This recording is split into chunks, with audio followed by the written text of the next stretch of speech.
We all use WhatsApp, and while texting, we sometimes get too impulsive or send a wrong message and later regret. Luckily, we can delete sent messages, but it's limited to only 2 hours after the time they were sent. But what if you realize your mistake after 2 hours? How interesting it would be if I say you can delete it even after that time limit with just a tweak.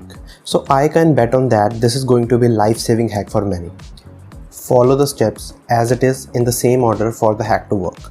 Note down the date and time of the message at which it was sent you want to delete. Now force off WhatsApp and switch off the internet. Now adjust your clock to the date and time which you recorded in step 1, that is the date and time at which the message was sent. Do not enable the internet connection and now select the message you want to delete and select delete for everyone. Now enable the internet, open the chat, resend the message, and it's done.